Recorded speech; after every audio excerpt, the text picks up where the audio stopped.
Welcome to the Outstanding Women Leaders Podcast, or OWLS. We give a hoot. I'm your host, Kristen Aguirre, a former journalist turned young stroke survivor, accompanied by my resilient and quirky co-host, Katie Eads, who, like a cat, has 9 lives when it comes to careers and relationships. Girl, real quick, introduce yourself. I freaking love your journalist voice. Can you please just follow me around and introduce me everywhere I go? See, my job said I didn't have the voice anymore. Your job can go fuck themselves. Ooh, we're at our first F-bomb for today.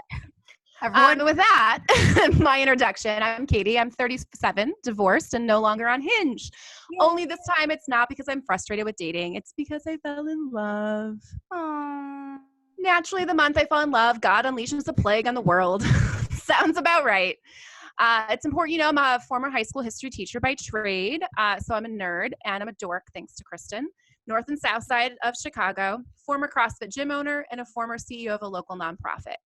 Currently, I work for a nonprofit and run OWL Professional Coaching. Some people flip houses. I flip careers. What's my next career, you ask? Currently not sure.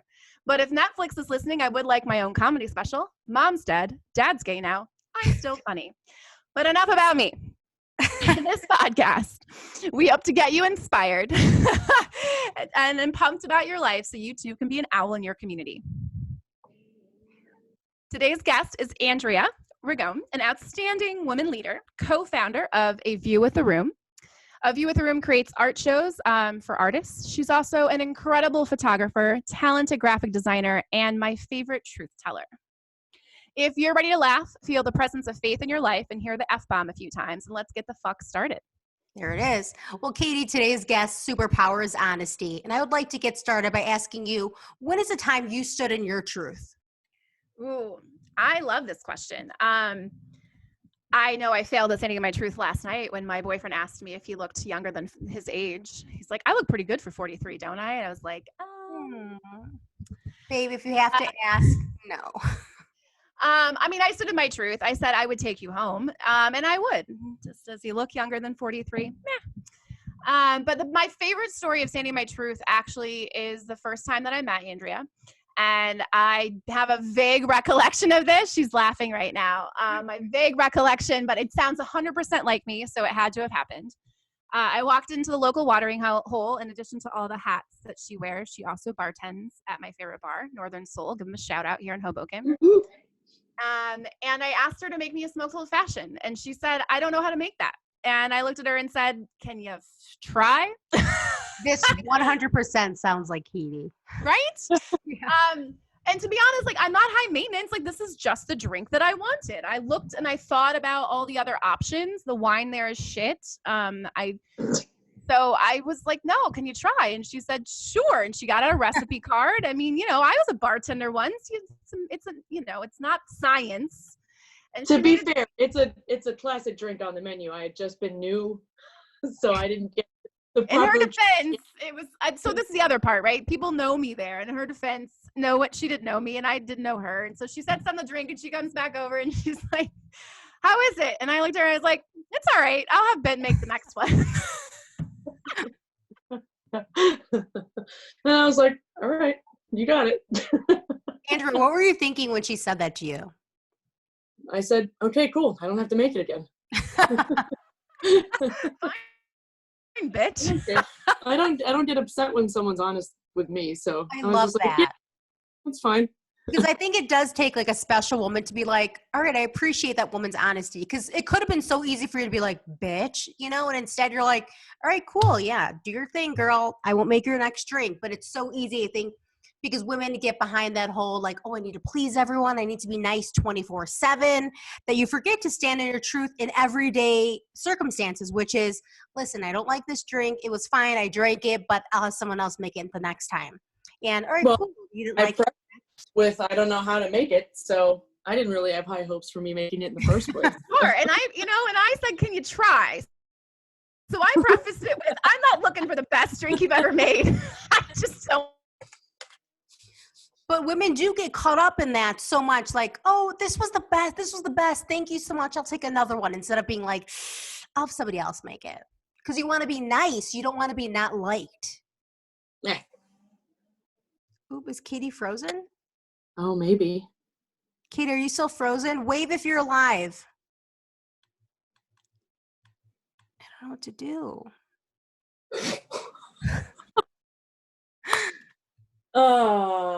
Katie, stop your video and then reshare it. You think she can hear us? Yeah, I think she can hear us. Oh, there, you're kind of moving. Are you moving? I'm back. What happened? Hey, You're frozen. I mean, this wouldn't be our show if there wasn't a technical. Yeah, we got to have a couple technical problems.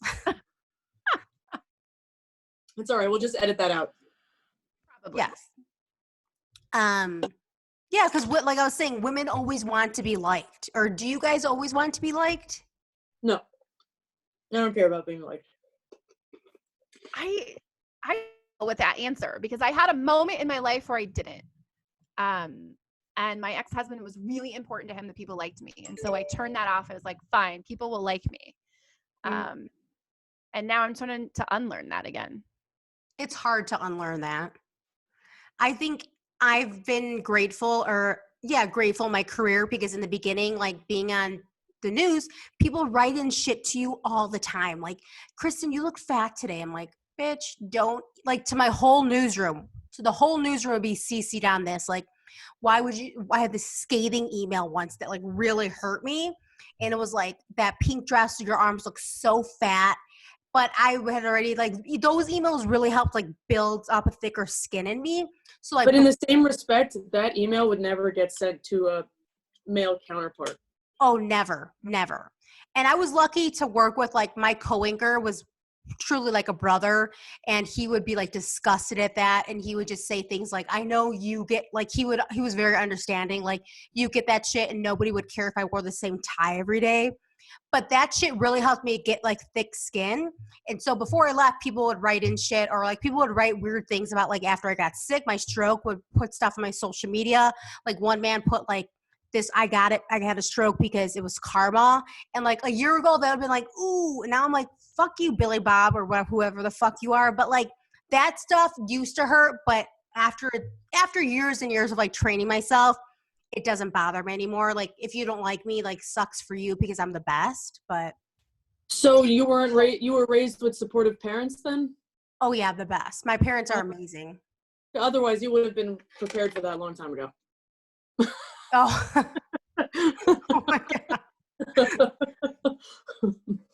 Like, you see those videos Can now? you tell us more about that? Yeah. That's kind of a big statement there. Yeah. Oh no, it's just that my family is they are all very honest, and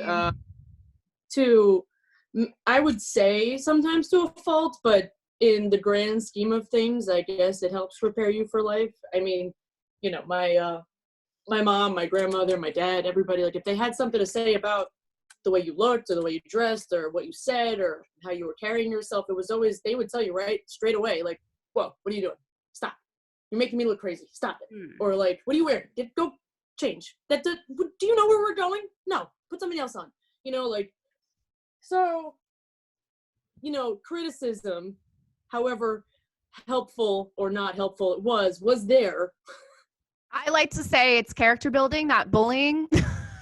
Yeah. From your family. I'm Mexican, so it's like, I mean, I did get that character building for my family. Like, what are you wearing? That shit. Oh, yeah. I mean, I got that. But I think overall, have my parents been supportive? 100%. I feel like I had similar parents to you, Andrea, where my mom would always say, if your mom can't criticize you, who can? If your mom can't tell you the truth, who can?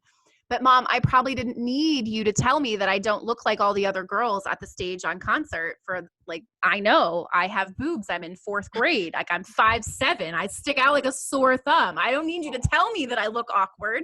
I already know that I'm awkward. It's followed me into adulthood. Thank you. Thanks a lot, Mom. And my mom loved me very much. It is her birthday today. So we're going to wish her a happy birthday in heaven. She's been with us this whole podcast. She has. I mean, even when the technology bleeped out there, my mom was like, I just want you to know. Just wanted to make sure I'm still here. So still here. We were supposed to film this tomorrow, and I think my mom was like, April Fools, it's going to be on my birthday. But that was very critical. It was, and she wouldn't have told you it was being critical. She would have told you it was being honest. And there were times where it was I read this at her funeral. I talked about the time that I wore these short biker shorts to school. And this was the 90s. Like longer shorts were in, but my mom came from a generation where short shorts were in. And little Katie had super long legs. I'm in 4th grade here. I'm 5'6" in 4th grade. And all the kids made fun of me and I was called Daddy Long Legs. And I came home. My mom was like, if you got it, you flaunt it. Your legs are your best asset. Oh, my Nana used to say that. And I'm like, no, they're not. The kids made fun of me. Aww. And you know what, though? Short dresses are totally my jam. My mom was right. Yeah, you still have really long legs. Like, I wish. Your leg is probably as tall as my whole body. I'm 5'2". Yeah, so Jolly Green Giant and Daddy Long Legs weren't cool nicknames at the time. But hey, well, growing up, I was called a boy. The teachers used to call me young man. So stop. Yeah, when I was 9, I shaved my head. And that didn't go over well with everyone else, apparently. I went to grammar school in Catholic school. It was a very strict stipulation for my grandmother that I was in Catholic school. And they had a lot of arbitrary rules, and I'm fine with following rules as long as I accept them and understand that they have a purpose. But if they're just rules for the sake of putting power over someone else, then I don't agree with them. And when I was growing up, I was a little punk kid, a little rebellious kid, and I would have like colored hair, or I'd put safety pins in my ears, or whatever it was. And in Catholic school, that stuck out very, very strongly. And they always had something to say about my hair, so I shaved it. And so then my mom came in on me shaving it. She's just like, "Why are you like this?" Oh, damn.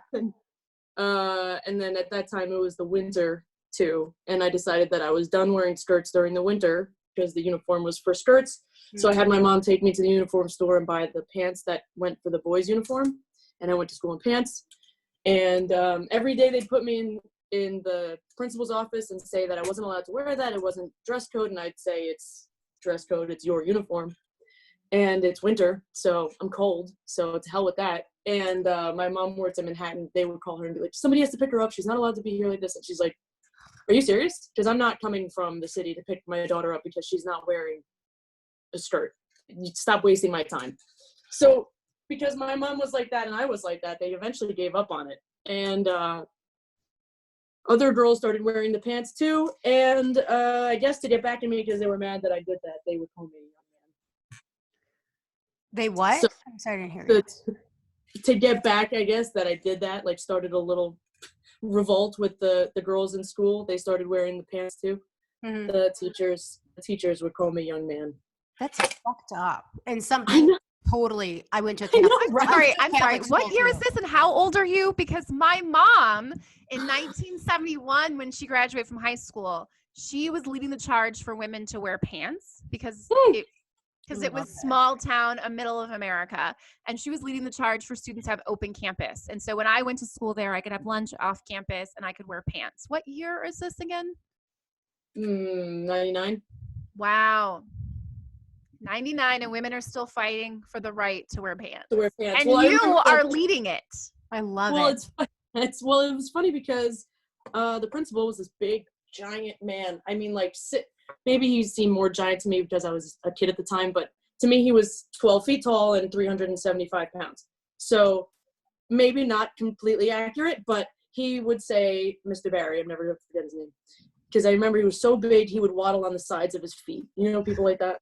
Yeah. And I would remember because I'd watch him because I was so small. I would just look at him and be like, this is incredible. But he would How does he not topple over? I know. I was like, one day he might. But and I'm going to be here to watch it. Yeah. He would say, if you're cold, then you're supposed to wear stockings and then the knee-high socks with the skirt. And I would say, why don't you wear that and tell me how warm you are?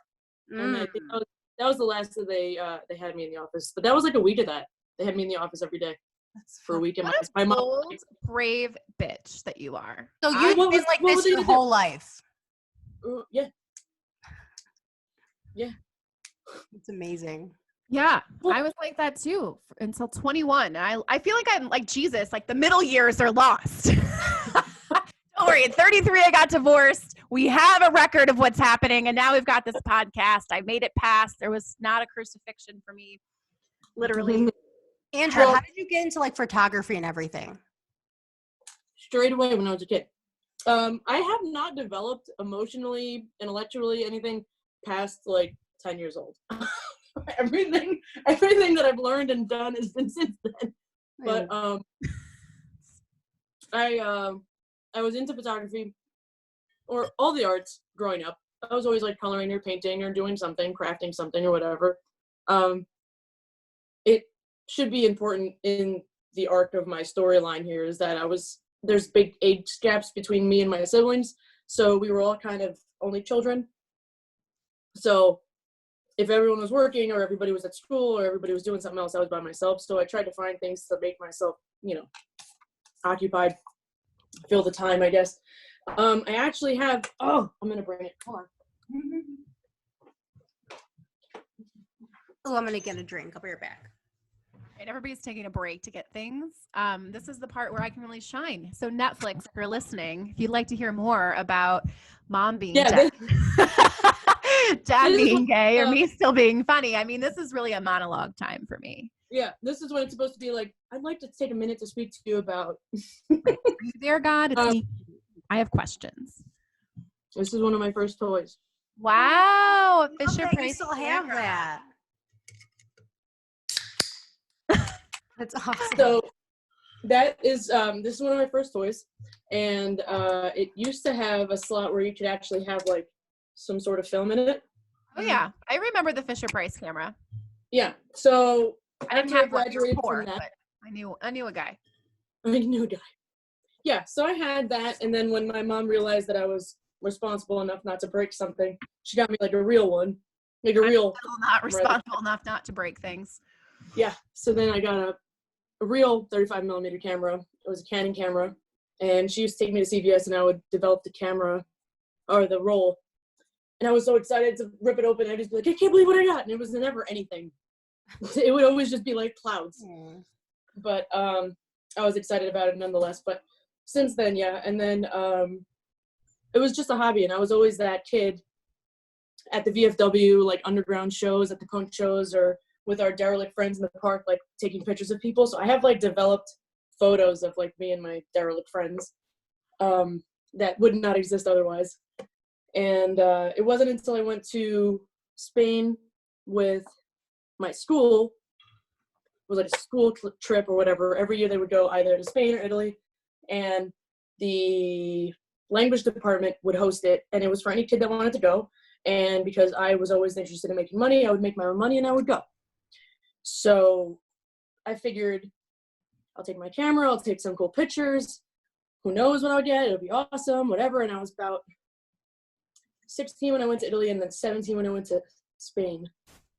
And a teacher there, who wasn't even my teacher, took interest in me, and she said that I can make it like a career out of it. And I was just like, how do you think that? And she'd be like, no, you can go to school, you can go to college, and you can learn about it, and you can actually do it as a career. And I was like, I don't think so. And at that point, I wasn't really set on going to college. I was going to go to beauty school or whatever and learn how to cut hair. But Miss Darla Ferdinand, wasn't even my teacher. She was a Spanish teacher, and I took Italian. But she applied for me, and she wrote my letter of recommendation, and she filled out my financial aid, and she drove me to see the school, and she helped me move in. So I love that story. Like, I get chills every time you tell that story. You were the kid. You were my favorite kid. There were so many of you. Yeah, I would skip gym and then have lunch with like the teachers. Like that kid. I'll tell you what, I would skip the teacher's lounge and have lunch with those kids too. The teacher room sucks. Yeah. So I got into photography as a kid. I begged my mom for a camera so I could take pictures of clouds. She, to her credit, anything that I would ask my mom, she would give me. I don't know if it was just because that's what she thought she was supposed to do, or it was easier than arguing with me for it. But, and then I just had one teacher that thought I would be good at something. So. And you're the first one to graduate college in your family. I am. That's right. And I have 4 older siblings. So what's that? Suck it, four older siblings. Get your shit together. Not that college makes or break you, but that's just a great story. So did you study photography in college or marketing? When I went to college, I went to the University of Arts in Philly, or Art Institute in Philly. Then was not accredited. As I was there, I became accredited as a university, whatever. But I did commercial photography and a minor in graphic design. So I learned how to do everything between like food, architecture, portraits, location, event work, anything like that. So I do product photography now for a studio, and I do graphics work for them too. And then I do event work and weddings and stuff like that on the side, build websites, logo, branding, cross-platform stuff. You do it all. I love that you said earlier that you haven't really peaked past 10, like you peaked at 10. You said I haven't done anything significant since I was 10. But what I love about it is that you took your love and your passion from your childhood and you turned it into a career as an adult. I mean, I just don't see it as a big deal. Unless you were drinking booze and mixing cocktails at 10, you've clearly gained a few things since then. But it's cool. Like, what's it like to have just been able to pursue your passion your entire life? Well, that's a loaded question. I don't think anybody with any sort of depression considers what they do passion, but I guess it would be better than anything else. But I was never concerned about making money because I knew how to do it regardless of whatever the trade would be. So it wasn't like I never felt like this looming anxiety of like, what was I gonna do with my life? I was just like, I don't know what I'm gonna do, so I'm just gonna cut hair, and then when she was like, you could do this instead, and I'm like, I don't think so, I need to see the data, and she would be like, you need to see the data? Is that really what it was? Yeah. Well, because my whole life it was always like a niche thing that I was like the artsy one. It was like something that they threw in front of me so they didn't have to worry about me if they didn't have time to like babysit, or they would keep me quiet until somebody can figure out what to do with me, or my sister she didn't have anywhere else to bring me, so when we would go somewhere, she would bring me somewhere I could look at something. Like she would take me to the art museum while she sketched out stuff, and I would just sit there and wait for her. There was always like an observation thing, which I think helps with photography. But to then be told that like, oh, it's not just some bullshit thing that you're doing just to kill time. You can actually do something significant with it. It seemed kind of ironic that I would have thought that it was so far-fetched, but Have you always had women like that teacher support you? Yeah. It was interesting that dynamic I had in school, because the teachers either really liked me and appreciated that I had some sort of like a voice. I wasn't just some whiny kid or whatever. I think being raised by, all older people, I did seem a little bit older, or a little bit more self-aware. And then other teachers could not stand me because I would challenge them. So I had like a kind of love-hate thing with the people in my school, but it was fine. I totally enjoyed my time in high school when people were like, high school was so terrible, I wish I would never do it again. It's like, please. To be 17 again, are you serious? Even with whatever I thought was the most significant thing happening at that time, the most dramatic part of my life, I would take it all over in a heartbeat. But I love hearing you say that. That puts that in perspective, right? Like someone I'm good friends with posted the other day on Facebook about how they would never go back to being 17, but it really wasn't that bad. I mean, at the time, everything is the most important thing, but it really doesn't matter. Like, I mean, my life is significantly better now, but I have a lot more responsibility. Well, yeah. Responsibility, bad. Freedom, good. Yeah. Right? Ugh. I was like hammered when I was 17. I went to Catholic girl high school, so it's like everyone was like getting hammered, and I got a tattoo on my ass. So. Oh. Okay. So that's a route. Your ass? Yeah, it looks like a poinsettia, so it looks like I really love Christmas. What was it supposed to look like? It was supposed to be a flower, I guess. I really don't know. Poinsettia flower? No, just like a daisy thing. I don't know. I didn't really think it was on my ass, and then I got done, and I was like, "This is on my ass." For like a year, I was like, "It's my lower back," and my friends were like, "Bitch, it's on your ass. It's on my ass." So it just looks like I love Christmas. Right or left? Left. Like if I'm behind you, this is really what I'm painting. Left. I forget about it until someone's like, nice tattoo. And I'm like, oh shit. Why is someone saying that? I mean, like a partner, you know what I mean? And I'm like, oh, we did that last night. Gotcha. You want to hear 3 great tattoos? Yes. By three of my 4 sisters. One got an X tattooed name on her ring finger, right? Which came in handy because she ended up dating another guy right after with the same name. So she got away with it for a little while. Yeah. 2, my second oldest sister has a like gremlin gargoyle thing tattooed on her vagina. On the vagina? Get out. Yeah. I love that. Like when they say like, oh, that's my hip. It's like, oh, that's my hip thing. It's literally like centimeters away from a lip. Like, ooh, that just sounds painful. Wait. Which part of the gremlin? Or the gargoyle? The whole thing. Wings, claws, a tail, the whole thing. Like which part is by the labia? Oh, we're being technical now? Labia. I want a picture in my head. I'm a visual learner. Yeah, I guess the tail then, because it goes down. All right. And then no, I don't want to get waxed there, let alone get fucking ink there. Yeah, I don't know. I think it's just a mixture of drinking or drugs or whatever the case is. But then the third one, she has since got it covered up. None of my family is going to be able to listen to this because I'm airing out everybody's dirty laundry. But she got her own name in big Roman numeral type font above her. Above her ass, like a tramp stamp, but a cross, a prison stamp. I love that your family can't listen to this. When I got divorced and moved back home with my parents, yes, that's right. I was in the middle of a mental breakdown and I was crying and I was like, and there's another thing. I got a tattoo when I was 30 in LA and I was 33 at the time. And my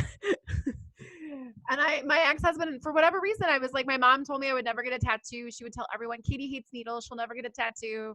I turned 30. I was in LA. I got a tattoo on my rib cage. Ooh. I'm super cool. I own a gym. Look at me. And honestly, I feel like the tattoo is very apropos. It says breathe. If you forget. Of course it says breathe. Just breathe. It doesn't say the just, but you could.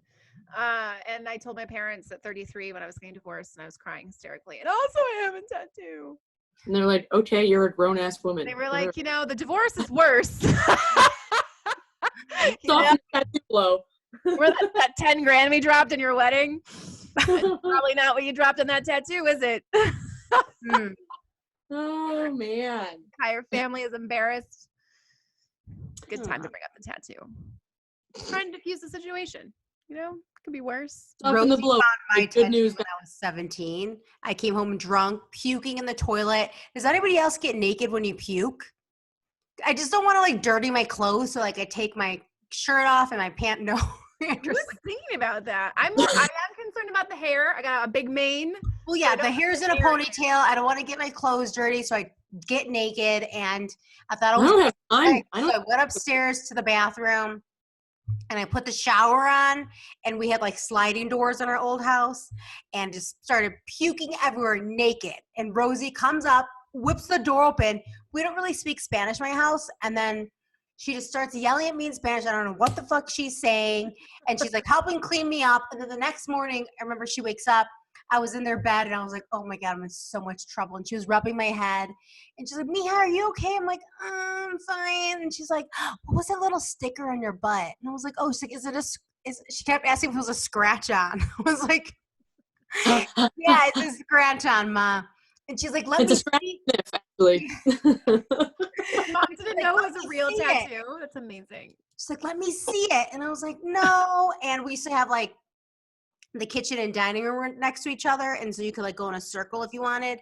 And I tried to get away from her. Then she came and she pulled my hair, and then she pulled my pants down, and it was, ay Dios mío, ¿por qué? Oh my God, just the worst Spanish. I was like, oh my God, I don't know what you're saying, but I know I'm in trouble. I'm so much trouble. But you ever got chased going up the stairs? That's the worst feeling. No, because my parents always just grab me back. Remember, like in those shows, like Full House, where the dad would like Danny Tanner would like yell at Stephanie, and she'd be like, "Whatever, Dad," and like walk upstairs. I tried to do that once to be cool, and I just remember my parents. One of them whipped me back, like, "We don't do that. We're not white. We're not white. We're not allowed to like talk back in bounds." They're like, "No, you're." No, we weren't either. If we got my mom mad, I remember my sister used to fight with my mom all the time, and she had the bedroom straight up to the stairs, like right in front of the stairs at the top. And she ran upstairs and she slammed the door on my mom, and my mom took the door off and threw it on the front lawn, and she said, "You don't deserve a door." So no slamming doors in my house. I lost my bedroom door too. Really? 6 months. 6 months? 6 months. I had played my music. So I played my music loud. Just like, nothing's changed. I like music. And my parents said, if I call you down to dinner or call you for whatever reason, and they bought an intercom system from QVC, I still couldn't hear them. I will come up there and I will rip the door off the hinges. And I pushed the line, and apparently they were calling me down to dinner and I couldn't hear. In my defense, the kitchen is 8 rooms away downstairs, and you're calling me from the kitchen. Also, I'm not cattle, but whatever. And the intercom system is off. And they came up and they ripped it off the hinges and they put it underneath my bed. And for 6 months, as a 13-year-old girl, I did not have any privacy. So is this why we're all in therapy now? We all just we're like, our parents fucking threw our doors on the lawn, ripped us down the stairs. Therapy. No, my mom didn't do that to me. I was good. Right. You just got nose piercings and wanted to wear pants. In college. Right. In college. So that's not so bad. So I didn't rebel till I was 30. My mom said I would be a teacher. And so I said, okay. And I became a teacher.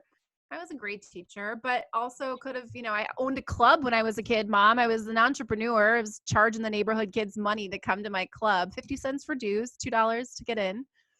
I'm actually considering starting that club again. Like just mostly the dues part. Yeah, I don't know what we're going to do with the money, but we'll come up with something. Andrea, you still work with your family, right? When the businesses? I help. Yeah, what's that like working with your family? Did you ever get a bikini wax? Yeah. Kind of like that. You ever have an enema? Things for days. I'm fat, so I'm chewing. But I was raised by a lot of very strong, independent, money-making, hardworking, boss-ass women. I'm not easily impressed with women because my standards are too high for them. When somebody does their job, you don't get praised for doing your job. It's your job. You just do it. Yep. Raised the same way. Yeah. So I like to take a little bit from everybody that a lot of people raised me because a lot of people were working. So I was kind of passed around a lot, but I was raised primarily by my grandmother. And she would always give me some sort of job to do, and she would always pay me to do it. She was like, I like Andrea. She understands the value of the money. So she can have all the money I can give her. She does the job. She does a good job. She was always like very adamant with everybody else that like everybody else was lazy and I was the only one that knew how to work. So in always working, I wanted to do it the right way or the most concise way and the way that makes the most sense and not to do it twice or whatever the case is. But for some reason, even though all of the family members that I have that I help with their businesses are good workers, they're not good listeners. So a lot of the things that I have to do, I feel like I have my father on my shoulder when I'm just like, I'm just gonna do it myself. Just give it to me. But I try to like walk them through things and I try to have patience and I try to explain myself and I have the ability to explain what I'm trying to convey. I had to develop that so that people understood the content and the tone were matching. I kind of had a problem with that for a long time where I would say something and people would get offended or upset or whatever, and I'd just be like, how do you not get that I mean this in a good way? You know, and then I would say it like that also. Yeah, What do you, I've been there. What do you not understand? I'm trying to help you. What? You know, like, that's not, something is not connecting, you know? Yeah. So, I noticed that when I went away to college too. I made three people cry the first week that I moved there. So I was like, okay, there's some stuff I have to fix. Wait, you made 3 people cry? The first week of school. What did you say? And I don't even remember. I don't even know. That's how not affected I was by what I said. But so you were doing them a service of teaching them to not be a little bitch. Obviously, I was right and they were a bitch. But no, everyone is allowed to feel however they feel. But when I know that I've tried to convey what I'm trying to say, and I've done my extra voice, my I'm caring voice, I'm coming from a good place voice, and they're still upset, then it's on them. Like, I tried. Like, I know now the levels that I have to get to try to hit certain people, and if they still don't respond the way I need them to, then I just walk away from it. But in school, with my family, whatever criticism, we had weekly critiques of our work and constantly hearing that it was shit and it was garbage and why and how to fix it and this and that. So they sucked. Never in my life have I ever been like, wow, that was awesome to hear that all the stuff I thought was great was terrible. But I'd be like, all right, let's fucking do it. Like, a teacher told me, he's like, make something undeniably good and then we won't have any problems. Do you have a lot of girlfriends? I have 3, and all 3 of them are in my wedding. Funny, I was the same. I had 5 people at my wedding because my ex-husband wanted to have 5 friends. So I had to find 2 friends additional to fill in. They were guys. And then I joined a CrossFit gym and made 2 girlfriends in like 6 months. Like, it was like a few weeks. Am I one of those friends? Or who was your other friend? No, it was when I first joined CrossFit in Chicago before we met. Oh, gotcha. And I put them both at my wedding at the last minute. And so then I had more people on my side. But I had 3 girlfriends. I had a girlfriend from high school. I had a girlfriend from right after college. And I had a girlfriend, the one that gave my ex-husband a kidney. I only had 2 girlfriends. I've gotten better since then. I love Andrea's facials. Right? She's like, all right, so that was a problem for you. Are you guys picky about the women you let in your life? I would say that I'm picky about anybody I let in my life, not women specific. Like I said, maybe I'm not the best person to have on this particular kind of podcast, but I really am not impressed by women. So I just assume you're exactly who we need on this podcast. Yeah. If we can impress you, we know we've done our jobs as outstanding women leaders. I guess we'll see. But the jury's still out. Yeah. I mean, it did take 2 years to even ask you anything about yourself. That's probably why you hate women. I came to the bar for 2 years and saw you. And it's exactly what I expected from you. Wow. Standing in her truth. I appreciate it. Wow. You know what's funny is I love that you said that, because this is my issue with sometimes what I run into with women, and and I smile because I'm like, they're wrong and they'll figure it out and it'll be cool and we'll be besties. But like, I'll meet women, I'm like, you look me up and down and you've decided that I'm this person, and I'm not. Men do the same thing. The dynamic was not even playing field, considering the fact that you're a customer and I'm the service. You know what I mean?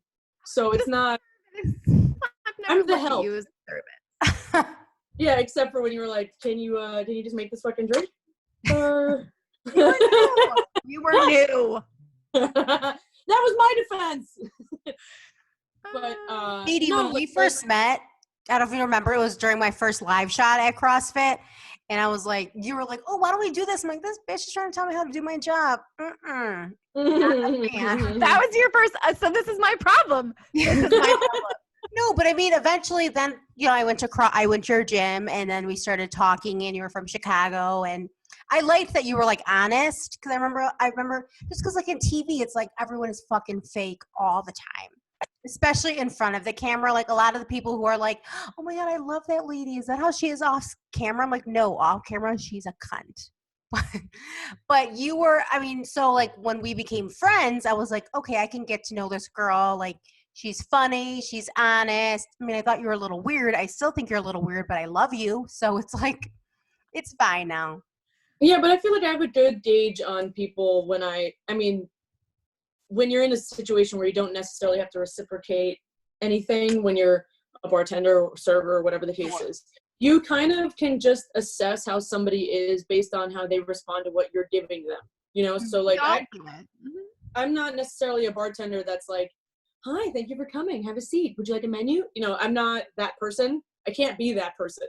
So if I say something and then she responded with, how come it took me this long how come you never told me this before? And then we both at the same time go, well, you've never asked. You know, I owned it. I would like to say in my defense, I owned it. I answered my own question. I was like, I've never fucking asked you about yourself. I'm an asshole. I own it. I'm an asshole. That's why I loved you, because I feel like you always own your shit. Well, right. So if I'm about to call her out and she owns it at the same time I'm calling her out, then we're on the same page. You know what I mean? If I'm saying, because you never asked, and she's like, who would have thought to ask you about yourself? You know, so before you came on, we talked about this. It takes a certain woman to be like, because you could have totally been like, this lady's a bitch, but instead you're like, okay, she's cool. She owns her shit. You know what I mean? Like, it feels like it takes a certain. I don't know that she thinks I'm cool. I just think she was like, whatever. At least she's not fake.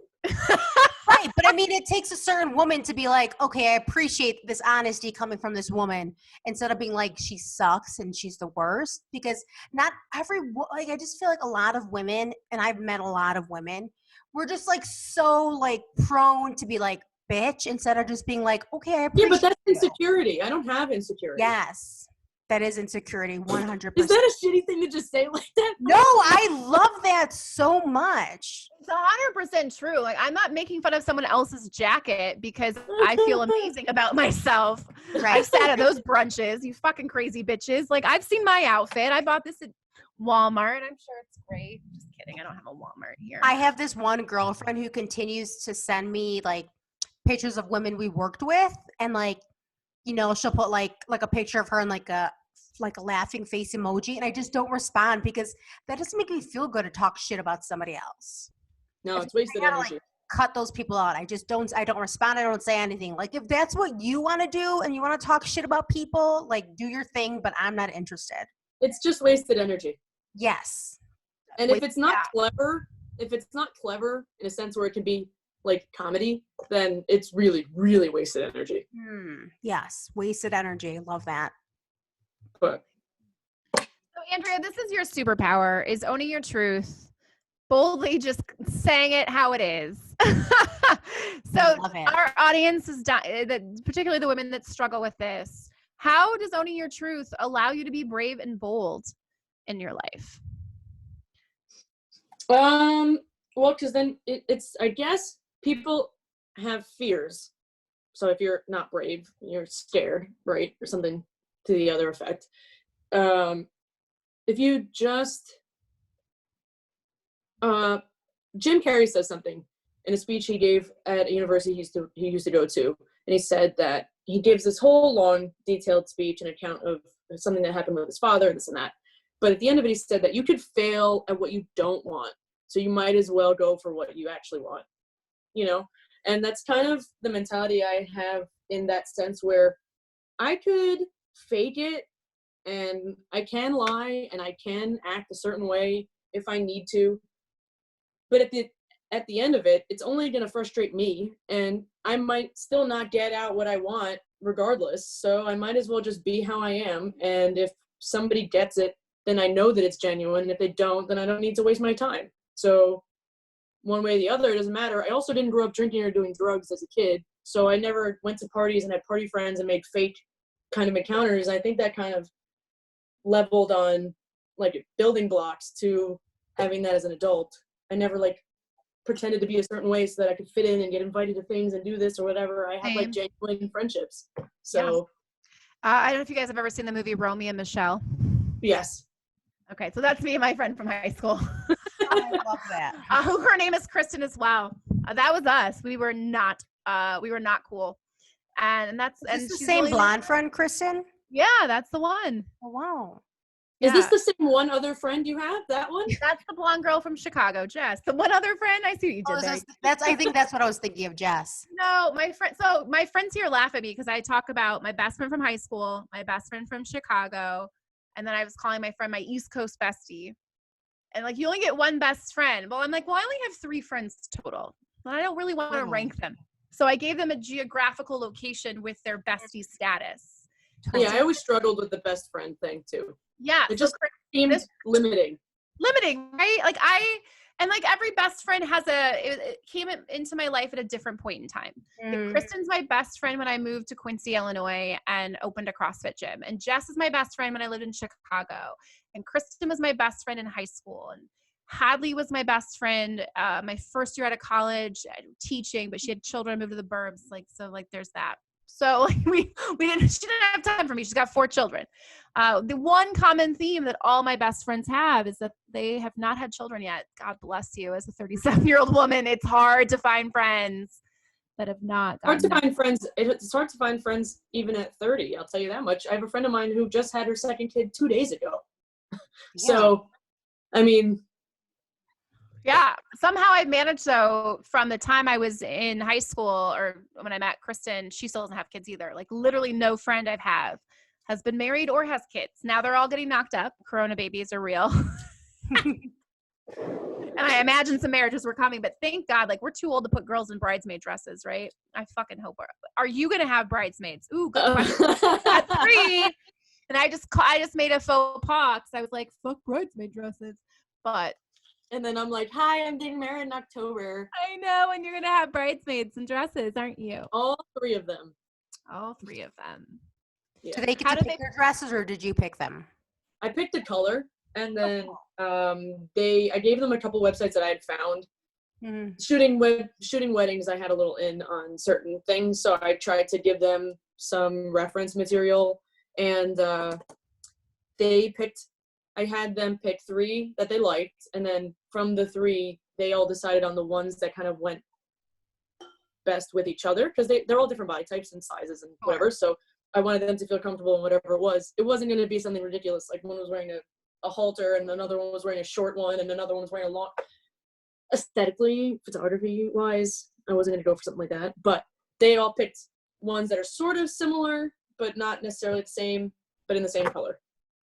And then they were like, should we all wear our hair the same shoes? And I'm like, I don't care. Just figure it out. I don't want to know.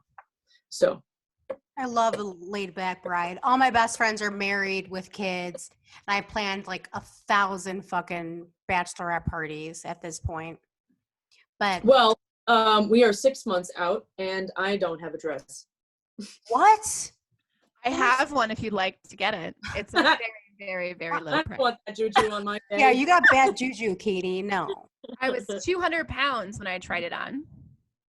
That's right. My ex-husband proposed to me when I was 200 pounds. You think he would have loved me more when I was a size 2 when we got divorced. He did not. Actually, he said to me, and I quote, if you were still fat, would you want to be married to me? Like, you asshole, I wasn't fat when I met you. And when I walked down the aisle, I also wasn't fat. There were the fat years. Jesus had the lost years. Katie had the fat years. We're never fat. I wasn't small. I was pounds. So how do you know? I have big old boobs, though. Double D's. Just low on the ground. Low on the ground. I had probably 30 pounds in my bra. That's how I feel. Like each one of these is at least 20 pounds. Yeah, you got some nice I can't even sleep without a bra because my grandmother ingrained in me if I did my tits would sag. What? You sleep with a bra? Yeah. So I get home, I whip that sucker off. muscles. I can show you some just bench press, girl. Bench press. Nah, nope. Even at this point now, if I didn't, I'd feel like they were on the floor. Like if I fall asleep and I don't have one on, I wake up in the middle of the night and I put one on. Do you know when you lay down and one like flops over? I'm like, this is gonna be surgery. Yeah.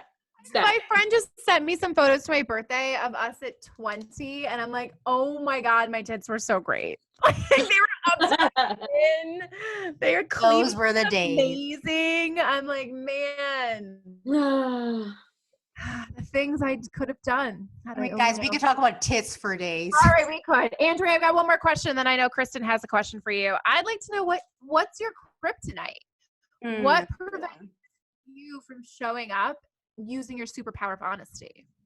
When somebody doesn't listen to me.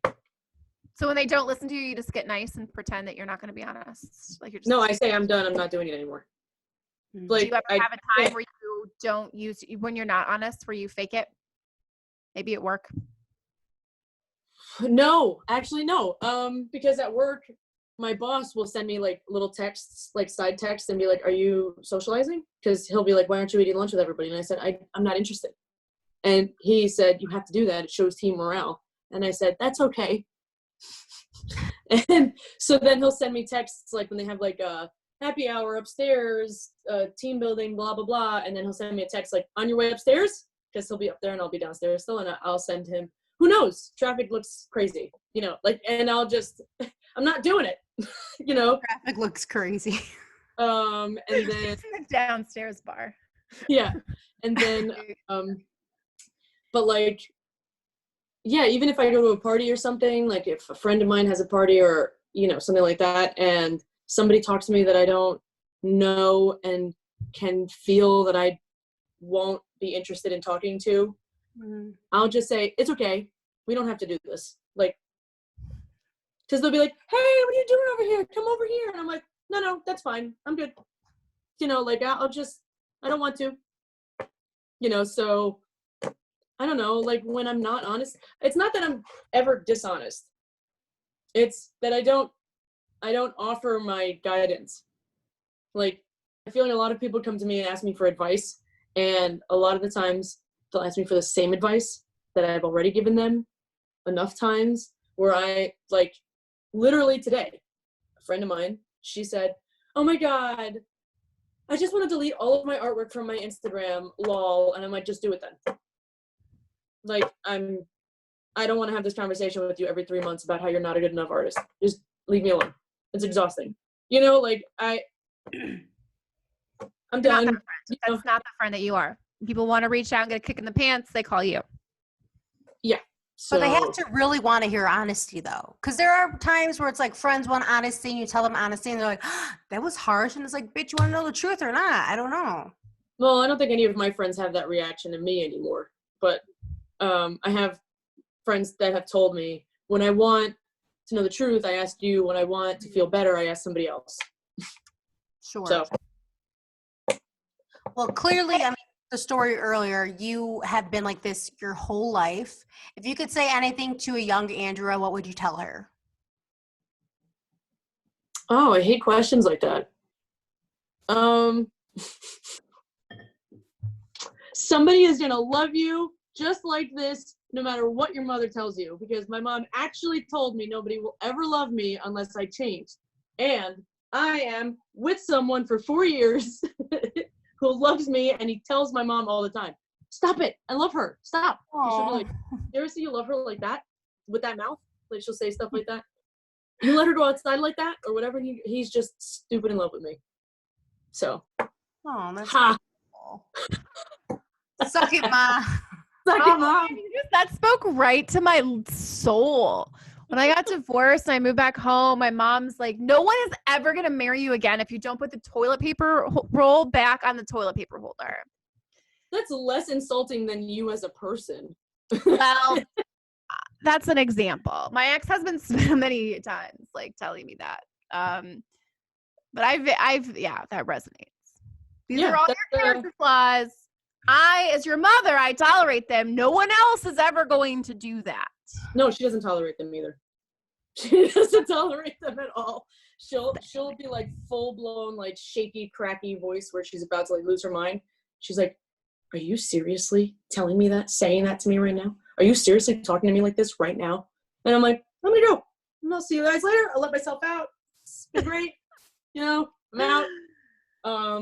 No, but like, I met Dave when I was in a place after I after every long relationship I had where there was a breakup, my mom would ask me what I did to drive them away. And, I'd be like, really? The salt? Great for the wound, And I was in a place where I was just like, fuck it, I'm never going to find somebody, and that's fine, and that's it, and who cares, and maybe that's my life, and that's that. And I'm going to make peace with it and live my life. And I met him. I met him actually when I was 18, and I was dating somebody else, and we had mutual friends, and we kind of saw each other here and there a little bit. And then I went away to college, and we didn't see each other for a little while because I was in Philly.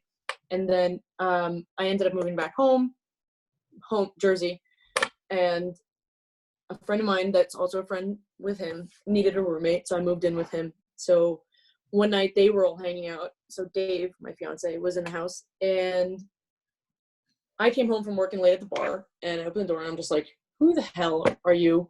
Because he was sitting in my kitchen, and I guess my roommate was like in the bathroom or something, and he's just like, oh, I'm Dave. I'm Develop's friend. We met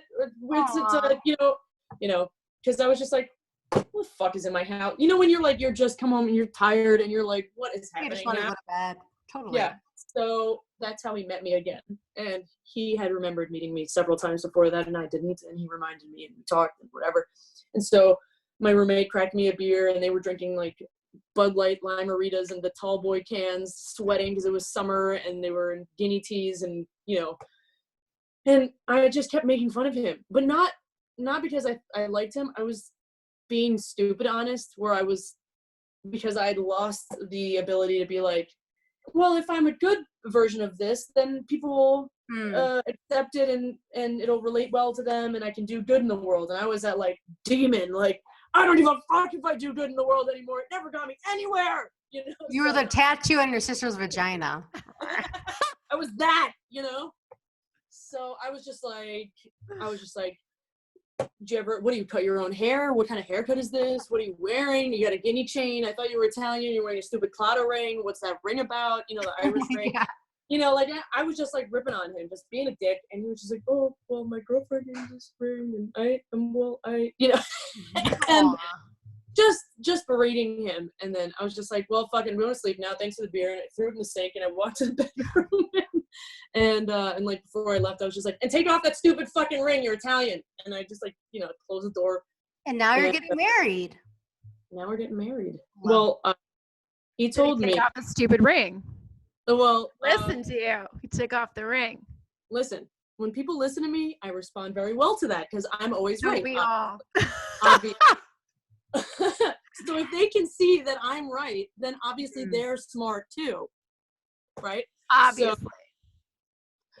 So a couple months went by, and he had asked Devel, my roommate, about me and my deal and this, and then Devel told me that he was asking about me, and I was like, he is a really nice guy, and he's a good guy. He's with some shit woman he's not happy with. He's going to be with her till they get married. Maybe they'll get divorced sometime down the line, but he's never going to leave her, and he's never going to understand why she's not good enough for him, and I don't even want to be bothered. Just leave me alone. Like, I just, like, read that whole situation, and that's how that was going to be. And I like you read my situation. That was how that was going to be, and here we are. Yeah. Well, I'm hiring you to design my website. Yeah. Besties. So, I was wrong. He wasn't exactly how I thought he was going to be. And he kind of put his money where his mouth was. And when Devel said that he thought that I was interested, he broke up with his girlfriend, and he came over that same day, and he made a move on me. And I was like, whoa, I thought you were with somebody. Because he was obviously he's not the type to cheat on somebody, obviously. Mm-hmm. And he was like, oh, no, we broke up. And I was like, when did you break up? What are you talking about? Because we had hung out maybe like 2 or 3 times in between that first time and that time. Yeah. And I did that thing that girls do where you're in a group and you break away from the group and see if the guy you think likes you will follow you. I did that thing, and he followed me. Did we do that on purpose? I don't ever. Oh, yeah. I'm not that cunning, guys. I'm too much thinking about myself and what my needs are. Well, even if you don't know you do it. Even if you don't know you do it, you do it. So I did that. He followed me, and we talked, and I, again, made fun of something else. His DVDs, his taste in music, I don't know what it was, but I made fun of something else. You're the boy that pulls a girl's hair when he likes her. I get it. Yeah, apparently. So, because being nice never got me anywhere.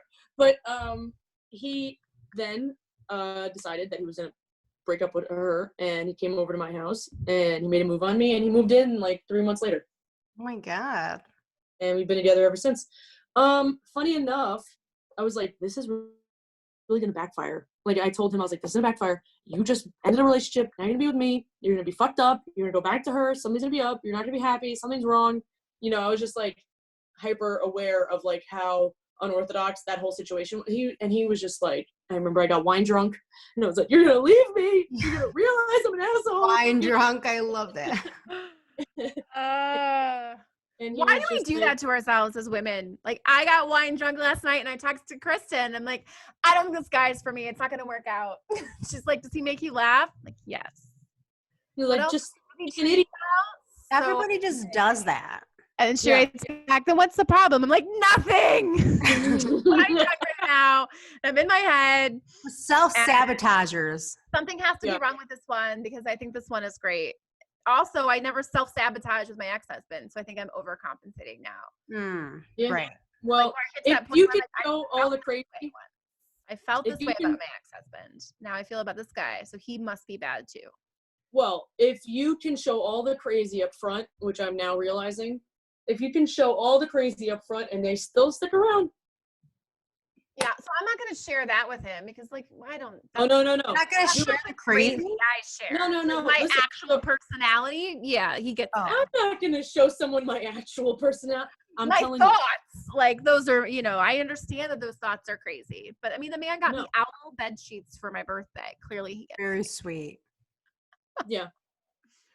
But it's one of those things that if you can learn how to verbalize what your opinion is, why you think that way to someone else for them to understand. Like, even when I'm fighting with someone, I never go for like the low blows and the bullshit and fuck this and blah blah blah, like, because it doesn't help my point, you know. If I just want to be nasty and just cut somebody down to the root, I could do that, but that's not you know, the objective. But with Dave, he told me, he's like, how much longer was I supposed to wait to date you? I liked you when we met when you were 18. So, you know, he kind of just was like, he took the, I don't know. Waiting for you. He was waiting for you. And he called my bluff, essentially, is that, you know, he called my bluff and he was just like, oh, she likes me? Hi, I'm here. That's so funny. Dan said that. He's like, when you invited me over for dinner, I was like, oh, she likes me. And he was super excited. And I was like, I didn't like you. I just thought you were cool and I wanted to hang out and pick your brain. Yeah. And that's liking someone. Well, so yes, thank you. But in my head, I'm like, yep, not dateable. He's not an asshole. He doesn't fit the category. He's not 6'2" and a piece of shit. So he's not for me. Right. So I'm right. But he was great. I'm super excited about having you on today. We're going to wrap up shortly, but I have to make it about me. So if we could just come back to this part. We could just come back to this part where we talked about how both of you, when you first met me, didn't like me. I didn't. Andrea never said that. I said that. You did. You did. All right. So let's go to Kristen. I want to, like, this is I never knew this. I want to know. And then Andrea will get back to you. We're going to go to Kristen first. I don't like when people try to tell me, like, if you're not being helpful, like, what to do. Like, you had no idea what my job was and you're trying to, like, we should do this. I'm like, ma'am, are you in television? Sit down. No. But what made you change your mind? Because I will say, I think we spent time. I'm asking because it's about me, but I'm also asking because this is something that's happened for me before, where I get super excited about something and like, here's my ideas, like, let's do this thing, and really it comes off as I'm trying to tell you how to do your job, which was obviously never what I was trying to tell you to do. I think we just spent more time together, and you know, became actual friends and not just like that one moment interaction. So intention matters. Yes. Okay. Because some people will value result over intention. But, you know, I tried to explain to somebody, like, I think it depends on the experience. But if you're in a bar and somebody spills a drink on you because they got knocked into it, it's like, oh my God, I'm so sorry. Like, you're not going to be angry at that person because they accidentally spilled a drink. But if somebody comes up to you and fucking throws their drink at you, you can be like, the fuck? I mean, I've given a snarky face when someone's like, oh, I'm so sorry. I've been like, I don't fucking care if you're sorry. I'm pissed right now. You spilled a drink on me. Right. But you would start a fight if somebody spilled a drink on you on purpose. You know, like I would like to think I would start a fight. Well, and I got to know when I feel like when you know someone's heart, like I knew you didn't have a bad heart. So it's right. like So friends. she didn't have bad intention. Like she just wanted to feel smarter than you or something. Right. Or, you know, whatever it was. Right, exactly. Yeah. So that was you just being, you know, like that women don't empower women. Like, bitch, I know how to do my job. Yeah, like sit down, we also were up at like 5 a.m.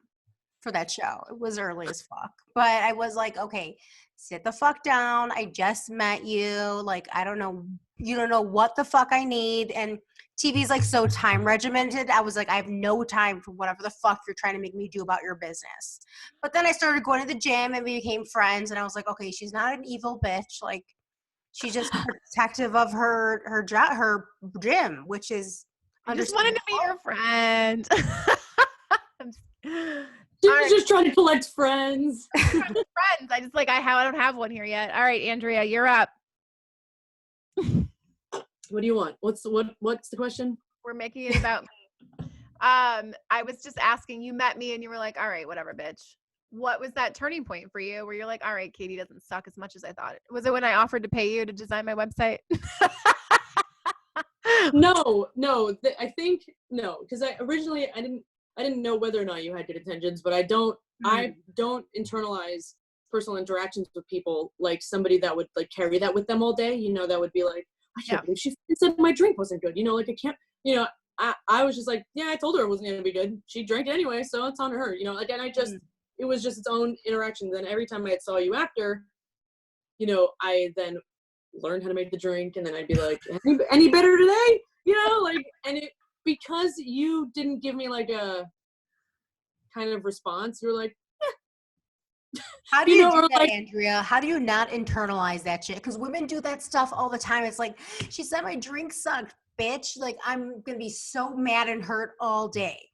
Like, how do you brush that off? I think a lot of it has to do with perspective. I mean, there's no like absolute formula, and you can't talk yourself into feeling that way, because however you feel, even if you're like, I don't fucking care, that doesn't bother me, fuck her if she wants to think that way. Like, obviously that person is hurt, because people don't talk like that when they're serious. Right. You know, when somebody genuinely isn't hurt by something, you don't see it in their face. They're not like, yeah, I don't care, yeah, whatever, like whatever. It's a feeling. It's literally the absence of feeling. Like, I've had plenty of people, and I'm not gonna say that it doesn't suck. I've had plenty of friends like disappear or fall out with friends or family or whoever because of some shit that I did or they did or don't want to man up to, or I don't want to, you know, whatever the case is, where I felt betrayed, and it hurt, you know. But I have to always think about it in the sense where, like, I can't control somebody else. I can only control me. I can't control whether or not they accept. Like, if I feel like I've done everything, like I was honest and I tried and I did what I could do and I tried to talk it out, or I, you know, was aware of the situation and I addressed it the way I thought was appropriate for that situation, blah, blah, blah, blah, blah. If I felt like I did all that stuff and it didn't work out for me, then it didn't work out. Like, what else am I supposed to do? There are a lot more important things going on in the world or in life or whatever that need that attention more than something stupid like that. Like, that's why even to this point, if somebody comes to me and they're like, I can't even believe, like, he said this and and I'm like, I told you to break up with him a year and a half ago. Please don't waste my time with this. You know, like, I just don't, it doesn't. And if somebody has a problem with that I said that, well, why do you have a problem with that? Because you know that you should have broken up with them a year and a half ago. Like, how many more times are we supposed to have this conversation? You shouldn't be mad at me for calling you out on it. It's your fault. You know? Totally. So with Katie, bringing it back to her so she doesn't lose this interest, she was aware of the things that I was saying too, because I would hear her comment back. Like, when I would talk shit to somebody else, I would hear her laugh at it. Like, she would catch it if I would call somebody out on something. Really? You want to just take a look at the menu and pretend like you've been to a bar before? And she'd be like, like behind her laptop, you know? So I knew that she wasn't like a dick. I knew that she was like, and she said something else like, do they do comedy here? They do open mic night here? And I was like, yeah. And she's like, I'm a comic. And I'm like, I haven't heard you say anything funny though. You know, and then she's like, well, I have a microphone. You know, so That If actually is somebody one of my favorite interactions when you were like, I've never heard you say anything funny. Andrea, I look forward to meeting you when I come to visit Katie in Hoboken. It was so great to have you on. You're amazing. Really quick, how can people follow you? Or where can they follow you and see your work? Online would be preferred. I think I'm the only one that laughed at that dad joke. So, okay, not to literally follow you. Where can they follow you online? So my photography website is heydreday.com, and it's the same Instagram handle, HEYDREDAY. So yes, it's playing on fucking with Dre Day, whatever. Big NWA fan and old school rap fan. So it's heydreday.com or at heydreday. I also have A View with the Room, which is the art collective that my friend Stephanie and I do together, and that's at A View with the Room. So either one, you can follow us. We usually put on shows with local artists, or we have online galleries and things like that too. So we're working on a couple things for the rest of the year, and I'm always ready and available for like freelance gigs and event work, photography or graphics or whatever the case is. So Andrea, thank you so much for coming on. Make sure to follow her on all the social media she just listed. She has some great content. And if this episode inspired you, don't forget to share it with someone else or take a screenshot and share it on social media, Instagram, Facebook, Twitter. Follow us at Outstanding Women Leaders. And don't forget to support a local nonprofit here in Hoboken. It's for small businesses. During this time, they need you more than ever. Our local nonprofit plug of the week is the Taco Truck here in Hoboken. For every $10, they will donate four tacos to relief workers. They are self-proclaimed best tacos in Hoboken. We recently did a Barstool Sports review of them. Not really a Barstool Sports. Can I say that? It's fine. I give them a 7.5. They're great. Okay. Their taco truck can be located in Hoboken over by Church Square Park on 4th and Garden. You can get 2 tacos for $5. That's a good deal. You hear that, Northern Soul? Our small business plug of the week is Buddy Bandana. So you can match with your pup. They get a bandana, and then you could either get a headband or a ponytail. Follow them at officialbuddybandana.com. I actually got one for me and my dog, Vaca, and we looked absolutely adorable. I got a headband, and she got a little scarf. It's very cute. Today is the day we adopt her. Yes. So Kristen and Vaca are officially a family. Yay. Even though, I considered us a family. She's been shitting since yesterday all over the goddamn house. She's so excited she's shitting herself. Yeah, she's so pumped. She's diarrheaing everywhere. That's how you know you're a mom. That's how you know. That's how you know. And I was so upset. Like, I wasn't mad that I was mad that she was shitting, but I was really like concerned. Like, what's wrong with you? Even though you own her now, so you have to pay for her to get better. Oh, homegirl, you're going back in the kennel. And she was just like, it was very sad, but just can't take this shit anymore. So follow official Buddy Bandanas. And if you follow us on social media, I have 400 pictures of us matching in the bandana and the scarf. Yes. And Jameson, my adopted dog, last night Dan said, go get our dog. I was like, our dog now. He is officially a brand ambassador for Buddy Band. So you can use discount code EADS, EADES, and get 40% off. Perfect. Head over to @Kristen Aguirre and check out photos of her and Vaca on their big day, rocking their Buddy Bands, and Katie Eats 45 for photos of me and Jameson coming soon. My bandana's in the mail. Looking too cute in our Saturday matching flannel. Very cute. Kristen, do you want to tell us about our next guest? Yes, I do. Let me pull. Hold on, I'm lost. Okay. So our next guest coming on the show is this Saturday. Her name is Rachel Grigo. She's the Vice President of Philanthropy at the Latino Community Foundation of Colorado. She's a true champion of Latina women and just women in general. She empowers those without a voice. I love her so much. She's a very dear friend. I'm so excited for you guys to hear about her. I cannot wait to meet her. It's on Saturday, so you can look for our podcast then. We'll have this one uploaded within the hour. From what you said, Kristen, Rachel sounds like an incredible owl. Andrea was clearly an incredible owl. Both of you guys give a hoot about people. Love it. I want to end today's episode with a really important question. Andrea is my favorite Bartender. That's actually a lie. I can't say that out loud. I'm sorry. Is my favorite outstanding woman leader bartender. You're my favorite woman bartender. That's a whole fact. You're my favorite. Because that's a very wide pool. There's not a lot of you that don't have boobs in your eyes. So really important question. What's your perfect drink? My perfect drink. Oh, you're going to make fun of me. Probably. It's a smoky old no, I'm kidding. Well played. I like, and I don't care what you say and who you think you are, I like Crown Apple on the rocks. Ooh, I just did make fun of you. Yeah, I know what it sounds like, but that's it. So I have follow-up questions. What kind of glass? Oh, a rocks glass. Describe the glass that you're putting this glass. in. A rocks glass. Is it a big cube or? Yeah, big cube. Big cube. Crown. Apple Crown. Okay. Yeah. But I like whiskey, so I like all the bourbons and whiskeys. So either way. All right. And I like a smoked old fashioned. Kristen? A Paloma. A Paloma. A Paloma. Yeah, I could drink those all day, every day. Yeah. Well, your Mexican is showing. As is our whiteness. I like whiskey. You got to end it on something controversial. I was trying to end the podcast like, oh, well, your Mexican is showing. Boop. Like, let's end the podcast there. Now people are like, wait, what? Don't even give her a chance to respond. Just end it right there. Your Mexican show. And then do we create some Bravo TV drama where we hate each other, but we don't really hate each other? No, yeah. Next week on the podcast, see Kristen. She addresses Katie's racist comment. Oh my God. Katie continues to say them regardless of her opinion. Speaking her truth. It's called Speaking Her Truth. Yes.